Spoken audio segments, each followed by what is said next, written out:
Welcome to LV Scary Stories, where today we're exploring 5 eerie tales that took place in haunted houses right here in Fresno, California. From chilling encounters in old apartments to ghostly figures appearing in unexpected places, these stories share first-hand experiences that defy explanation. Get ready to hear about the haunted corners of Fresno that some families will never forget.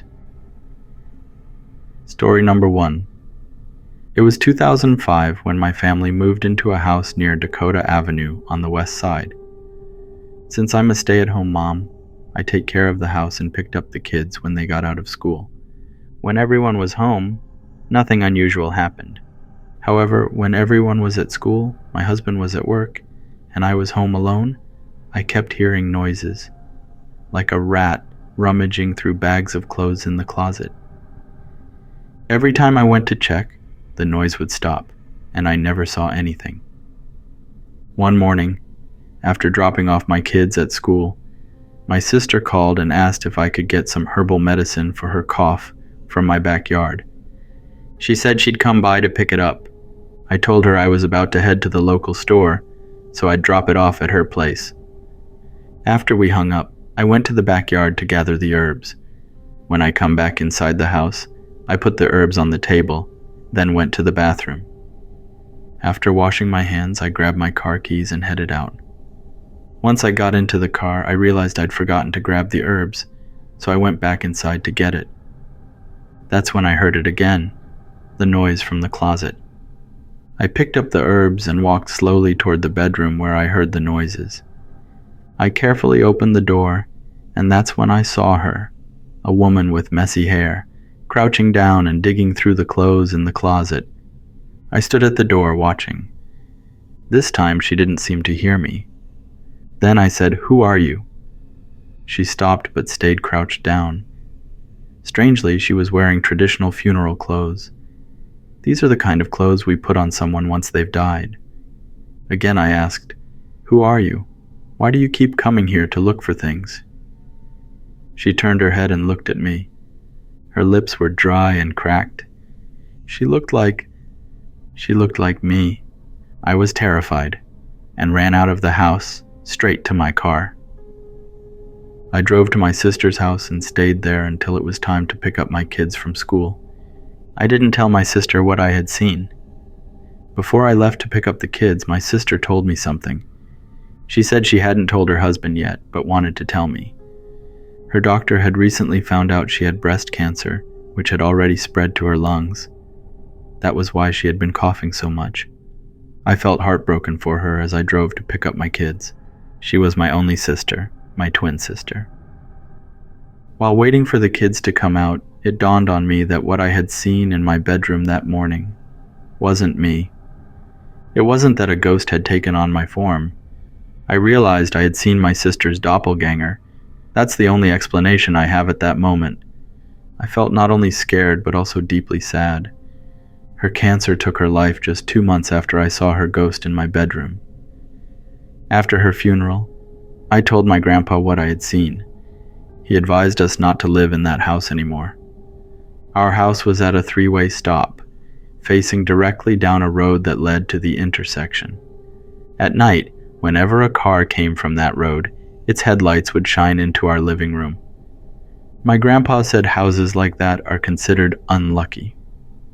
A house facing a direct road can easily attract spirits traveling along the path. Because of this, he believed I'd seen my sister's soul passing through before her death. A month later, we moved out of that house. Story number 2. In 2003, my family was still living in an apartment on Church Avenue. Church Avenue is a country road. Some nights I'd go to sleep in my bed, but I'd wake up in the living room. My younger brother Chai experienced the same thing. He said he'd often fall asleep on the sofa, and then wake up in his bed. Chai thought maybe our dad was carrying us to bed, but I asked him, if it's our dad, then why would he carry us back into the living room in the middle of the night? At the time, Chai and I were still in middle school, so we didn't think much about whether the place was haunted. We never saw anything strange in the apartment, It was just our sleeping habits that seemed odd. One late summer night, I was lying on the sofa watching TV with Chai. He was on the carpet, using his teddy bear as a pillow. We watched the show until it ended at 11 p.m., but Chai had already fallen asleep before it finished. When the show ended, I figured that since Chai was already asleep there, I'd just turn off the TV and sleep on the sofa. Around 2 a.m., I woke up because Chai was talking in his sleep. I didn't move, just opened my eyes and looked over at him. He was talking and even laughing in his sleep. Then, suddenly, I saw Chai raise his knees, and then his entire upper body lifted straight up. I can't even do that. You'd have to be really strong to get up like that from a lying position. But I could tell he was still asleep, even though he was standing. His head was tilted down and to the side. He started walking to the kitchen. I heard him open some drawers. Then he walked back into the living room and down the hallway to the bathroom. That's when I got up and started following him. When I reached the hallway, I saw him come out of the bathroom and head toward our bedroom. We shared the same room and bed, so I followed him in the dark as he went to our room. I watched as he climbed into bed and covered himself with the blanket. Now, I understood why we sometimes went to sleep in one place and woke up somewhere else. It was just sleepwalking. I lay down on my spot next to him but wasn't sleepy anymore, so I grabbed my Game Boy SP from the desk and turned it on. When the light of the game turns on, that's when I noticed that Chai wasn't in the bed at all. I was scared and went back to the living room, using my Game Boy SP as a light. When I got there, I saw Chai still sleeping on his teddy bear. I woke him up and asked if he had just walked around, but he said he hadn't. I told him I had just seen him walk around and go to bed, but he insisted he hadn't gotten up. We were both freaked out and decided to sleep on the floor in our older sister's room. The next day, I told my parents about what happened, and they reassured us not to be afraid.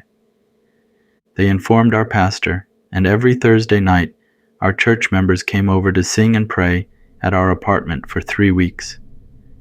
After that, my brother and I always locked our bedroom door and never slept in the living room again. We stayed in that apartment for 6 or 7 years until my parents bought a house in Clovis in 2010 and we moved out. Story number 3.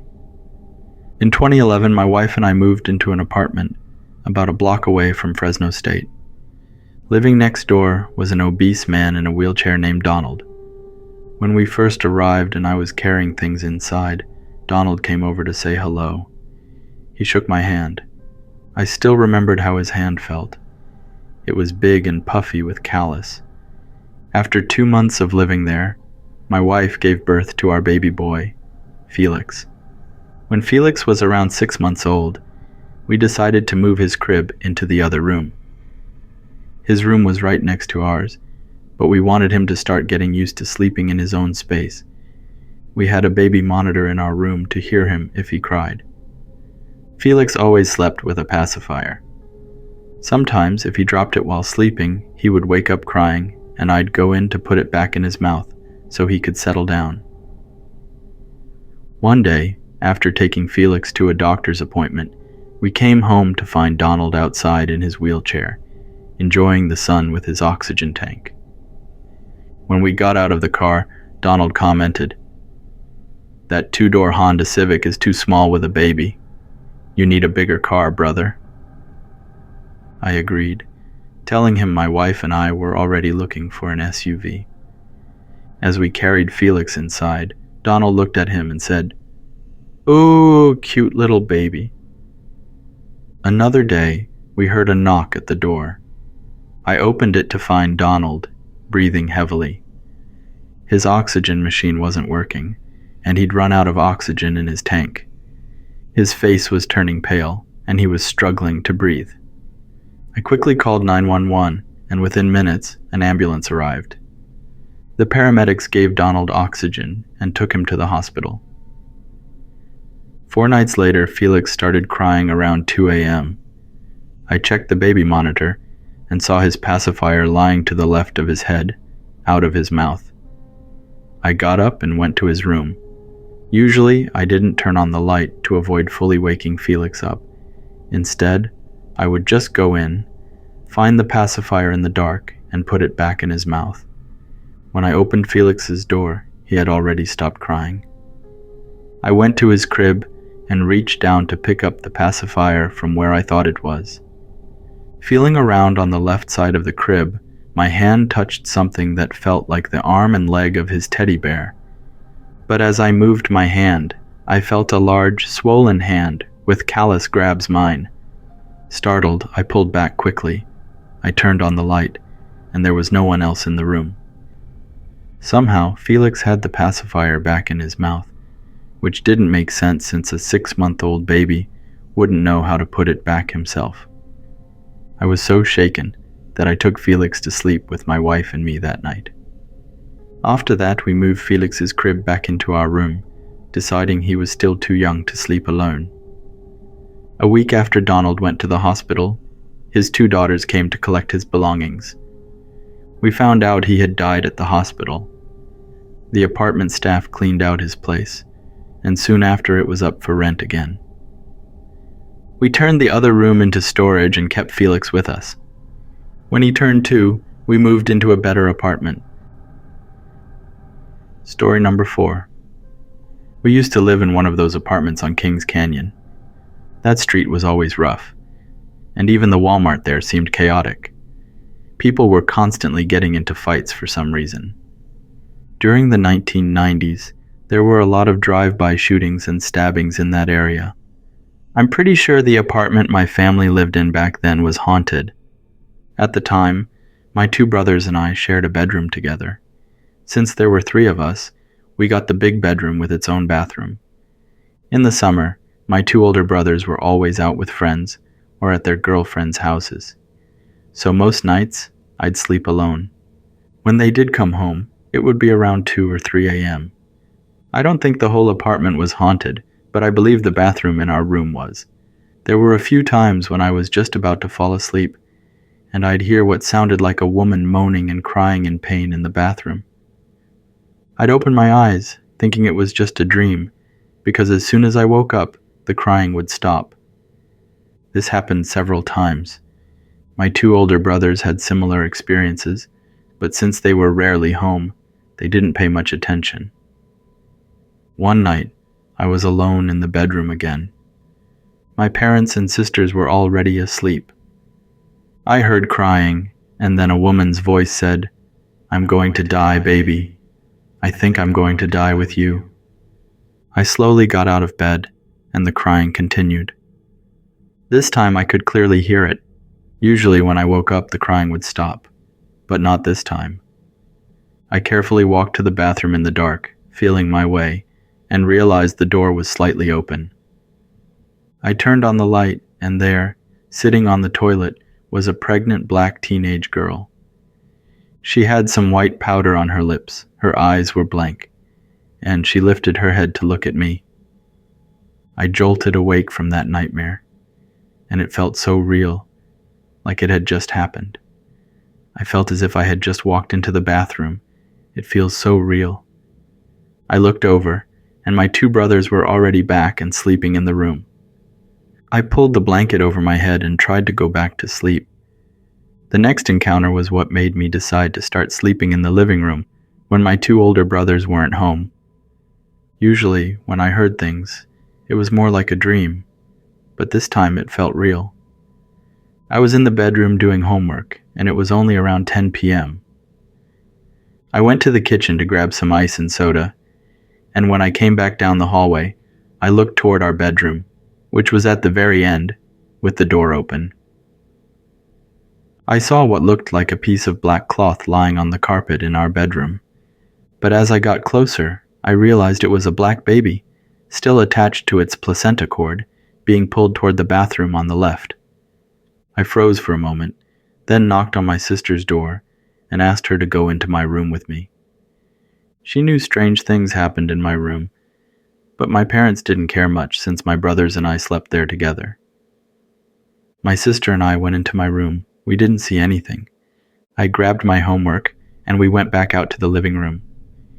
Ever since that night, I slept in the living room whenever my two brothers weren't home. Eventually, when my older brother got married and brought his wife home, we moved to a bigger house. I always joke with my sister-in-law that if she hadn't joined our family, we'd probably still be stuck in that haunted apartment. Those of you that aren't familiar with our culture, when you get married, you and your wife have to live with the family for at least 1 year before moving out on your own. Story number 5. While attending Fresno State, I lived in an apartment with my cousin, Chase, his girlfriend, and her younger sister, Tina. Since there were only 2 rooms, Chase and his girlfriend took one, and Tina had the other. I was only there for school and went home every Fridays, so I slept in the living room. The first time I got there, Chase was heading to work.